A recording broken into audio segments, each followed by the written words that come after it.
Hello there. Just thought I'd try to whip out a video here. This is how I make Sicilian pizza at home. It's not hard. It's a little involved, but it's just not difficult.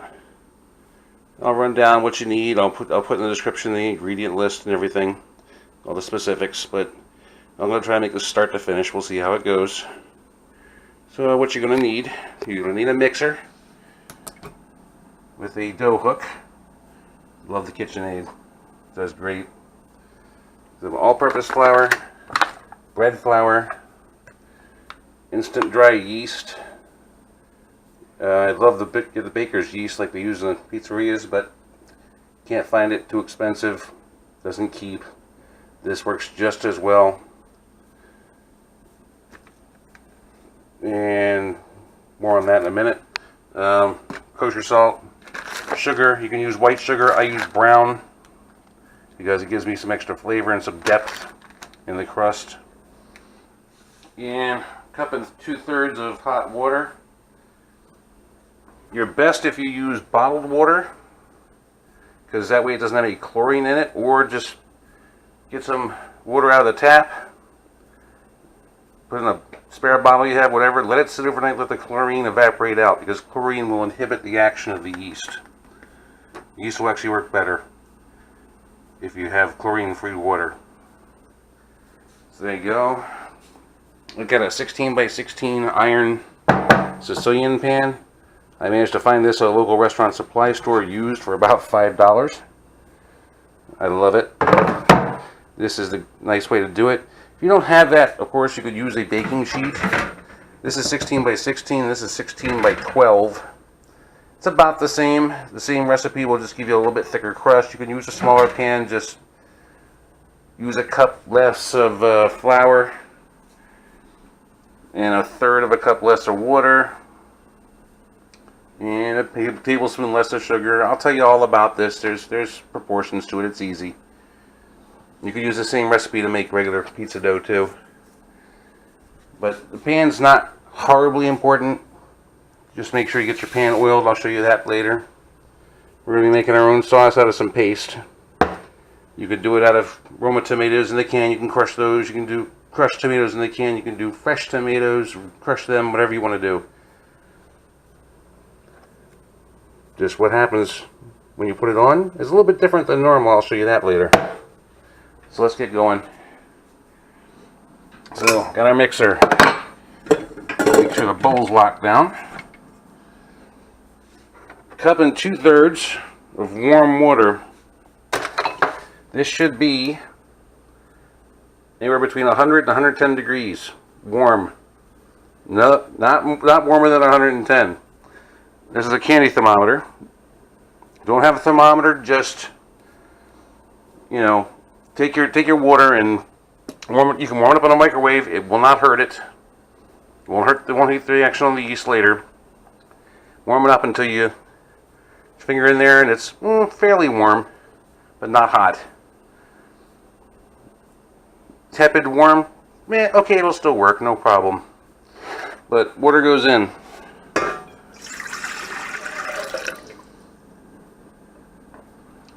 There we go.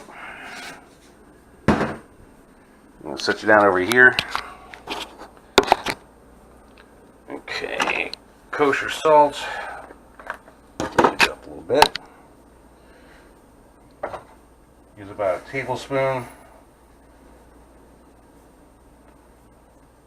in the water. Put that aside. Now, for any pizza dough, about 2 cups makes a regular 16-inch round pizza that you stretch and throw by hand. You know how that goes. The proportion is easy. It's a cup of flour, tablespoon of sugar, teaspoon of yeast, and you just scale up from there. The salt, just a little bit per cup. I use about a tablespoon for this recipe because it's going to be 5 cups of flour total. It's a leavening agent. It gives a little flavor. You You can leave the salt out if you want to. Wouldn't hurt my feelings, and it wouldn't hurt the yeast's feelings at all, because too much salt will make the yeast not work too well, if at all. But 1 cup of flour, 1 tablespoon of sugar, 1 teaspoon of yeast. So here's what we're going to do. Go to sugar first. Now you can use white sugar. I use brown, because again, I like the flavor. 1, 2,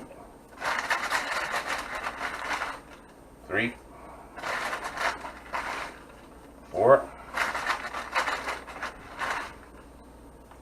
5. Now maybe a little bit to go on.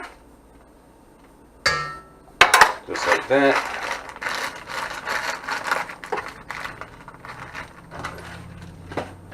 Oh yeah, by the way, you could also use honey. Makes for an interesting flavored crust.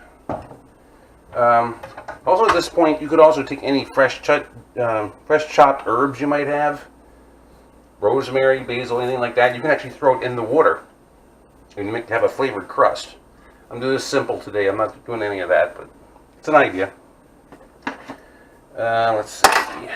Need a spoon. Gonna whip this up and just break up the brown sugar a little bit, melt it.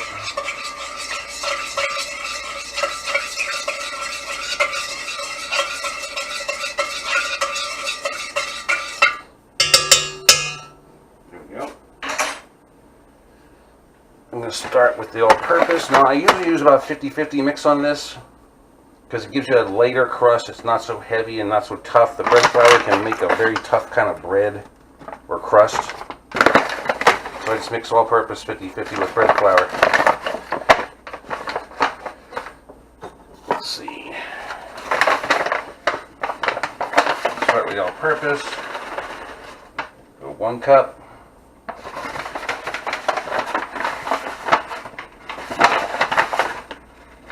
Two cups. And just about perfect in here. Half a cup left. So 2.5.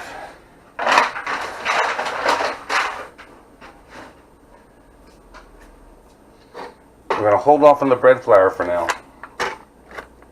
Since it's 5 cups of flour, we're going to need 5 teaspoons of yeast. Tablespoon measure is 3 teaspoons. So we're going to need 1 2/3 of these.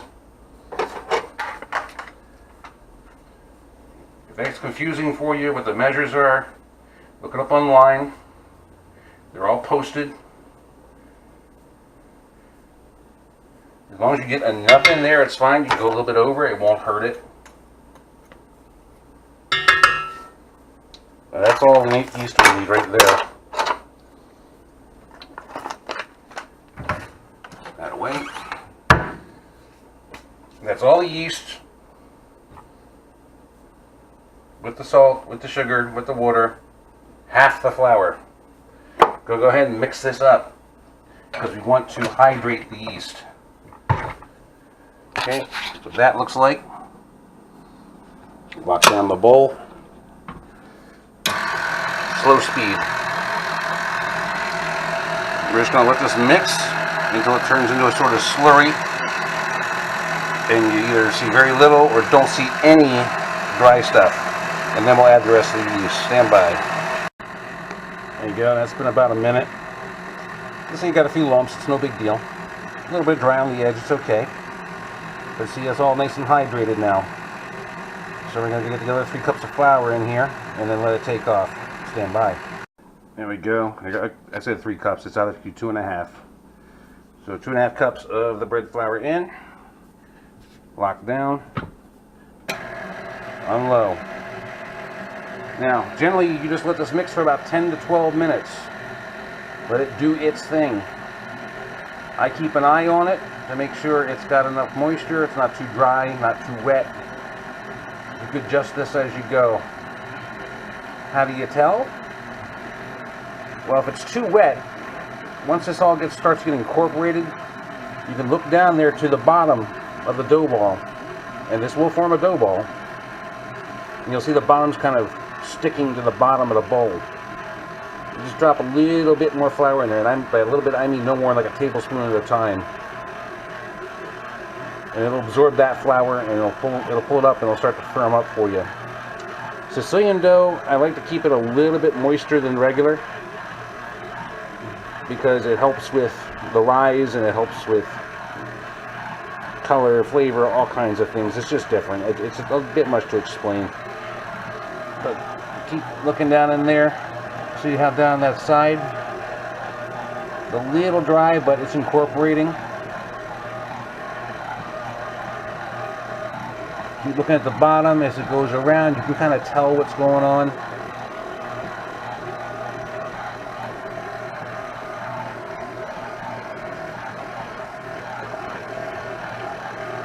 There we go. See, it's forming up now. Just let it do its thing. Don't ever panic about this. There we go. See, it's picking itself up off the bowl. It's cleaning the bowl. It's nice and clean.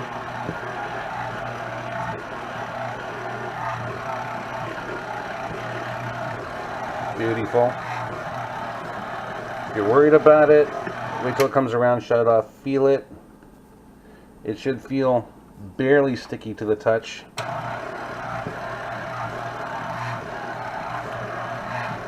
Gotta fix that. Just shove this down in here. About this point also is when I would add my olive oil. About a tablespoon. Just a little bit.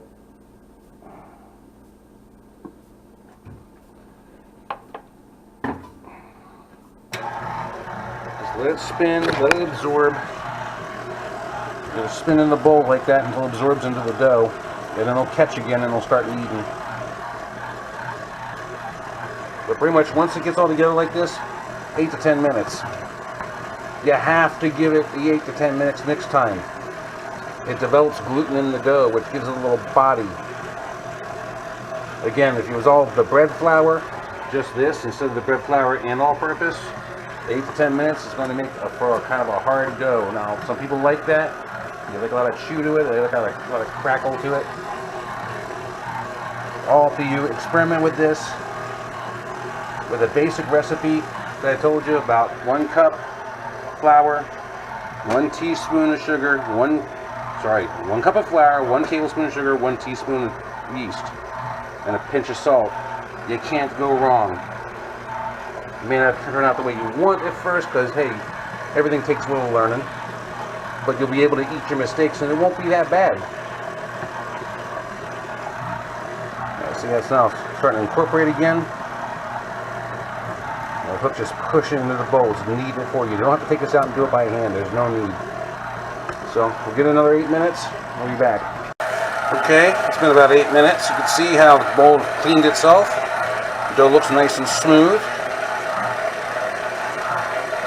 I don't see any roughness to it or any dryness. It's about there.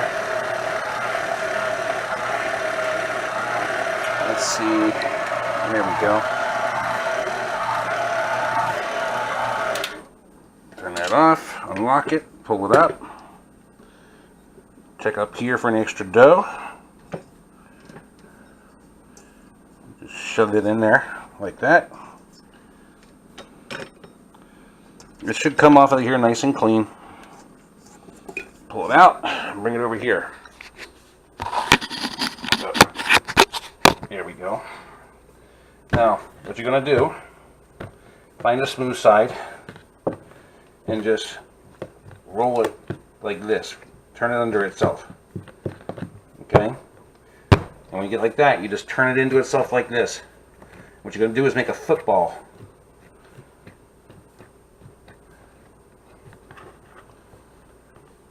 You see how I've got broken kind of a skin here? You want to try to avoid that. You want it to kind of have a skin to it. Mine usually looks better than this, but smooth it down a little bit, tuck tuck the ends in. Make sure this bottom you pinch closed, whereas anything like that. Make a big difference later, trust me. There you go. Kind of a football shape. Now, I've already oiled my pan with olive oil. Sides, bottom. Just a nice coating.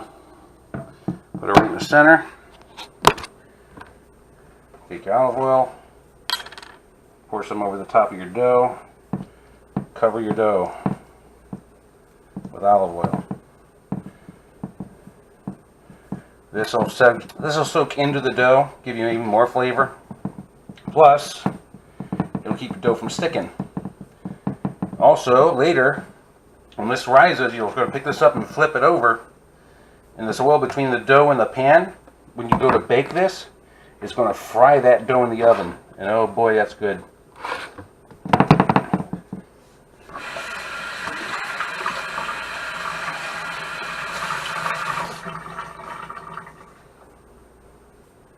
On the way back,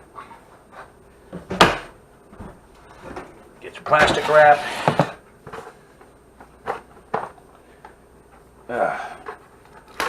Cover this up, just like this. You don't want this open to the air. Some people like to use wet towels. I use the plastic because I like to keep all the moisture in.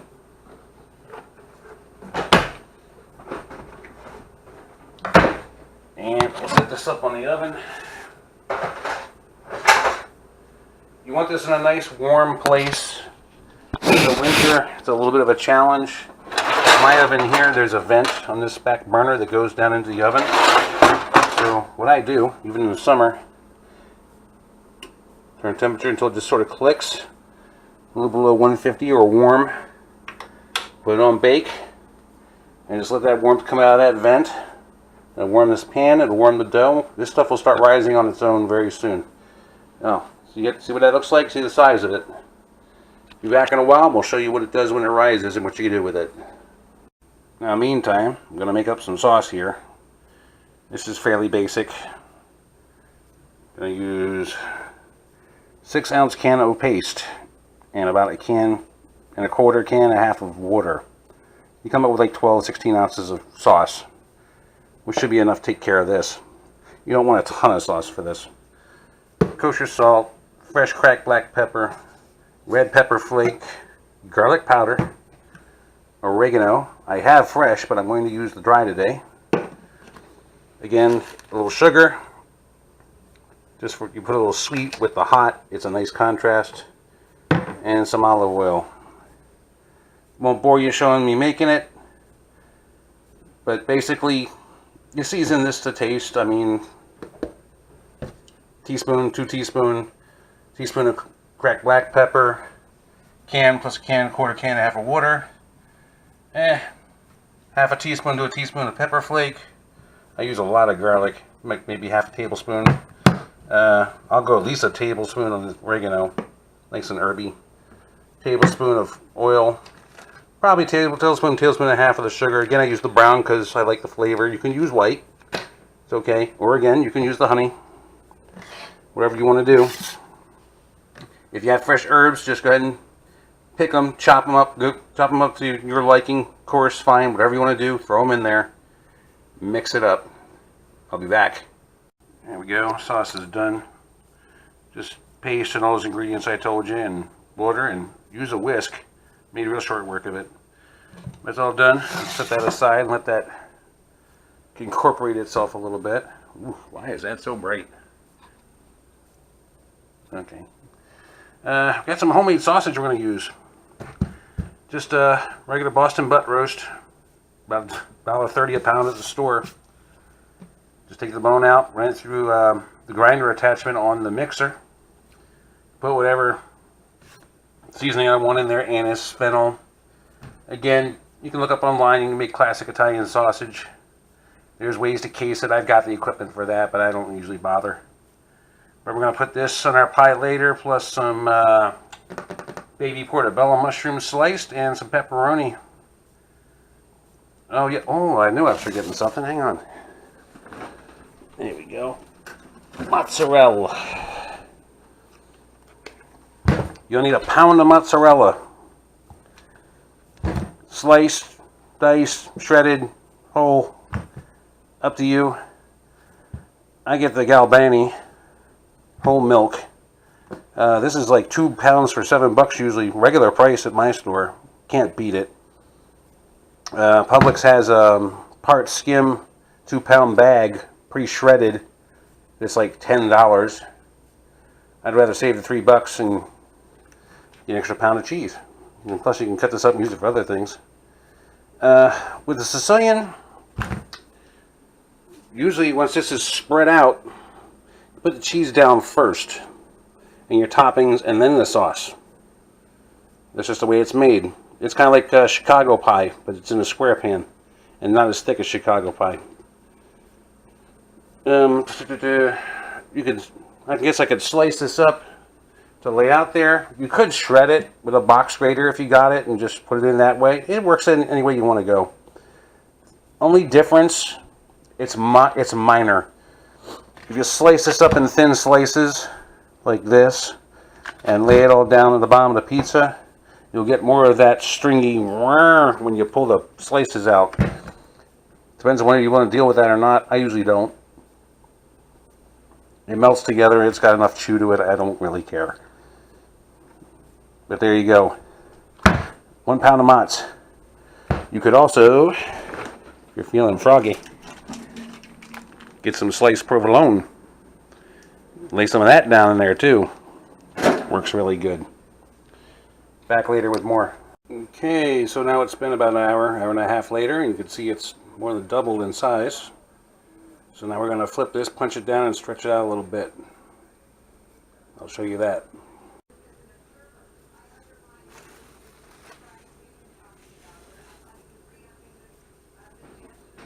Okay, just flip it over like this.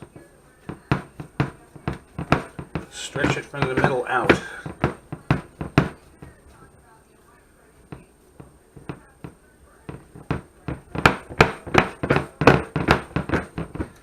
If you break it, which I just did, you can actually grab it and push it back together, and it'll heal itself.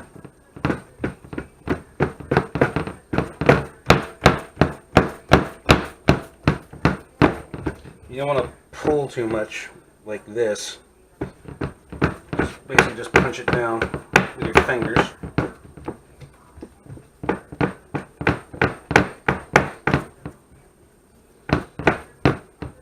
I take it as far out as I can get it.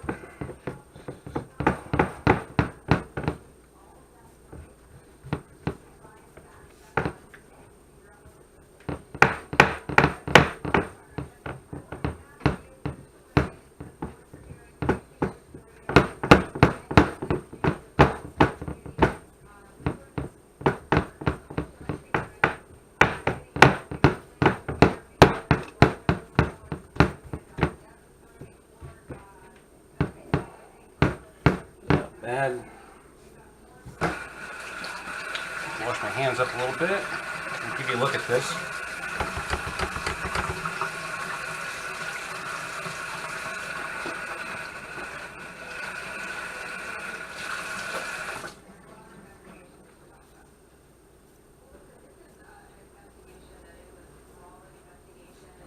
There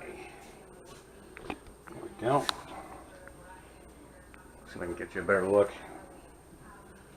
Wow, this light is terrible. But there you go. Just stretch it out like that.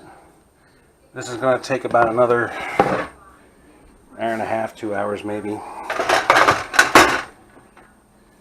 It'll actually rise up again and double up again. And I'll show you what you do with it then. And there's an hour later. See, it's risen some more. Punch it down some more. Simple as that. Oh,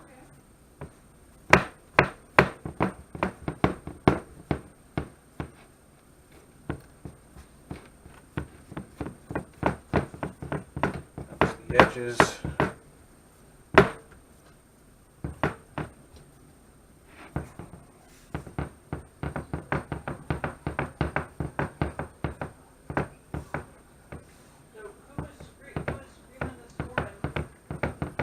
Mm, I don't know. Some people on the show yelling about Trump. You know how it is. Okay. Still recording though.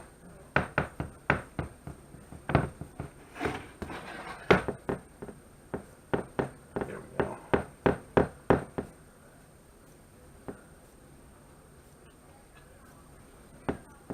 Push that edge up. Like that.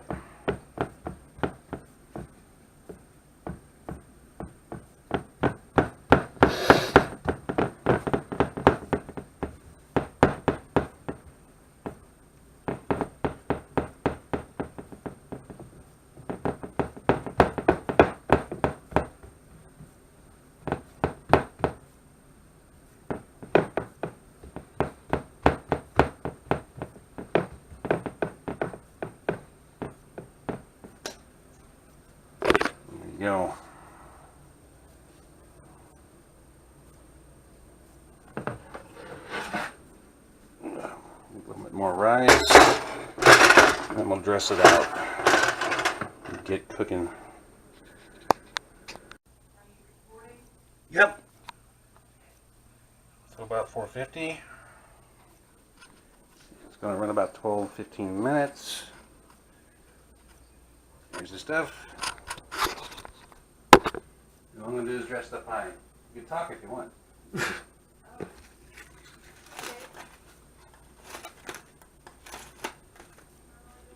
Just a few minor points that have to be explained, that's all. I don't want to, you do what you need to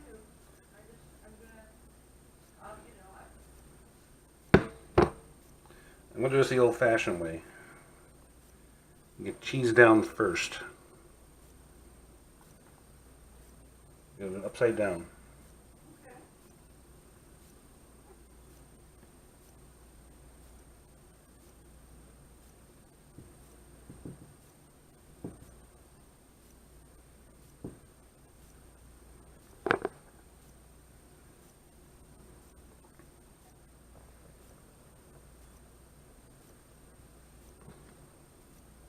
Create the pizza moisture barrier.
You probably won't hear what you say anyway, because I'm probably going to end up fast forwarding this part.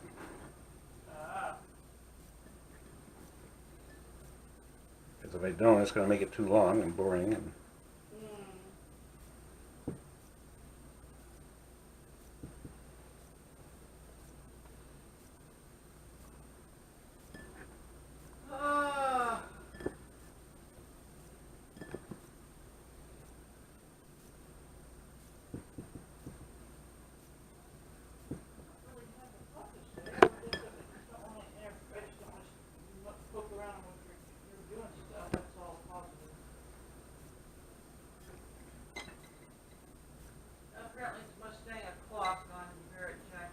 of course, Although, wait a minute, there's a Trans Am. Shocking.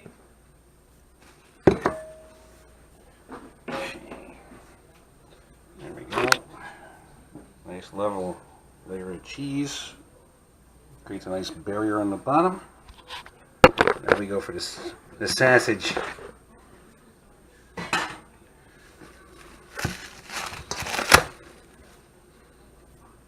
Homemade.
Look at the shade of green I've not seen on the floor back before. I don't like it. Kind of a grassy green. 70s.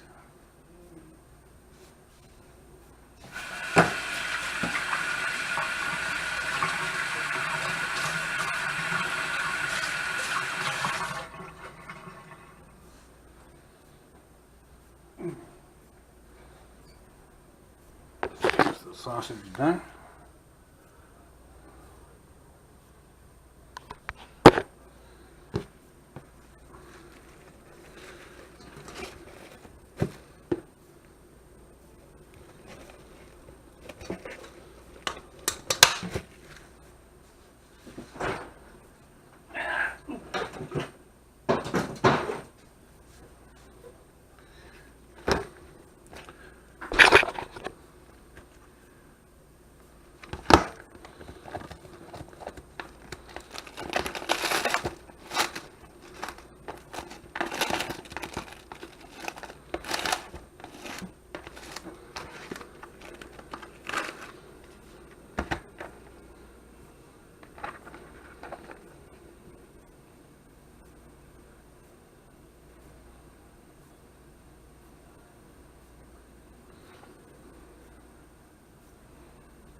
Shrimp's done. sauce.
There we go. And got a pizza stone in there because it seems to help a little bit. Again, 450, it's going to take 12-15 minutes. And let's get some cheese on this. Got to top it with a little bit of that. A little bit of parm.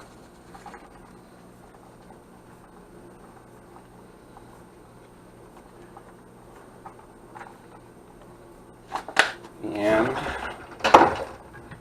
just a little bit of olive oil drizzle.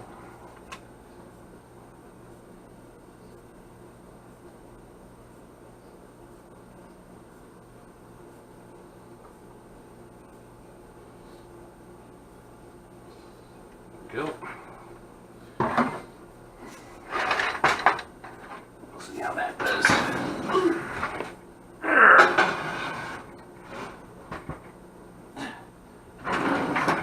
Show you when it comes out. And there we go. 14 minutes at about 450. Just cook it until you get some brown on your edges here. You can run it a little bit more than this if you want to. I always check the bottom. And that's about what you want to see right there. And I cut these in 4s either ways or 16. If you use the baking pan, cut them however you want. I mean, really, no right way or wrong way. But keep an eye on it when you get close to that 14-minute mark, 13-minute mark, because when pizza's done, it's done. You don't want to let it go more than 2 minutes. It'll burn on you in a heartbeat. But there you go. Thanks for looking.